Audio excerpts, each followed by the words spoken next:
Sveiki visi! Šiandien parodysiu, kaip naudoti paglazūrinius dažus. Turiu iškeptus biskvitus, gėles ir kartu jas nudažysime. Tai ko mums reikės? Teptukų. Turiu šalia keletą dydžių, bet dabar pasirinkau didesnį. Žinoma, dažų, vandens, jeigu keisim spalvas, ir aš dar naudoju kempinėlę.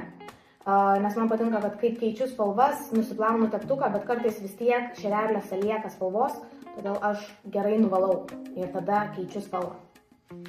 Tai ką, susišlapinam šiek tiek teptuką, pasiėmam savo gėlytę ir aš naudosiu keletą spalvų, tonuosiu, todėl kad su šitais būtent paglazūriniais dažais yra problema ta, kad jie tikrai netolygiai pasidengia. Jie primena guašą.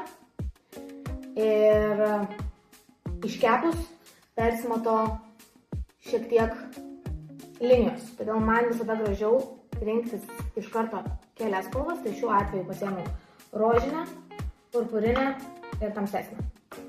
Žiūrėsim, kaip gausis.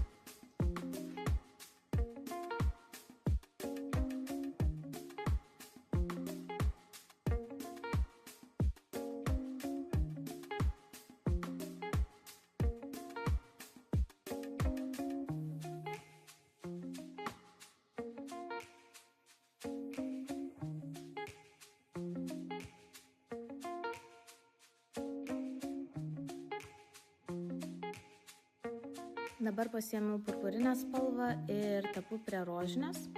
Jeigu spalvos sunkiai liejasi, tada teptuką pamirkau papildomai į vandenį.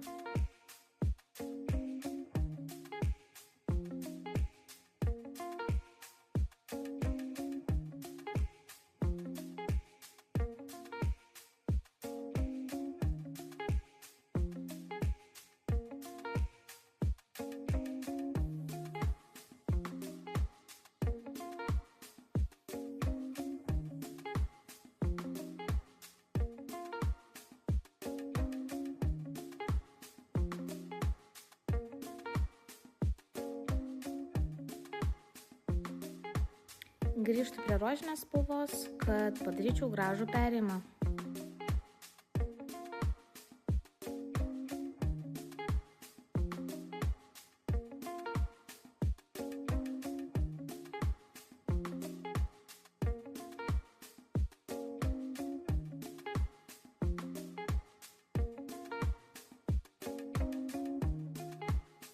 Žalia spalva padengiame ir kotelį.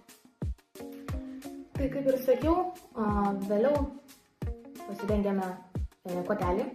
Tik tais ką noriu parodyti, kad aš pačioj pradžiai padengiu jį tiesiog nelekai. Tiesiog jemu vieną spalvą ir dengiu. Plonais sluoksniais 2 kartus perėjimu, kad gražiau pasidengtų. O po to jemu tamsesnę ir šviesesnę spalvą ir taip tonuoju, kad atrodytų gražiai. Naudojam šiek tiek vandens, jeigu matom, kad per tamsu. Ir tada taip gražiai pradeda lietis.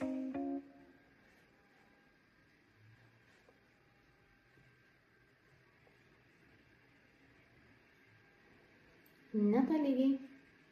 Nepamirškite tamsiau, šviesiau ir žaidžiam su tonais.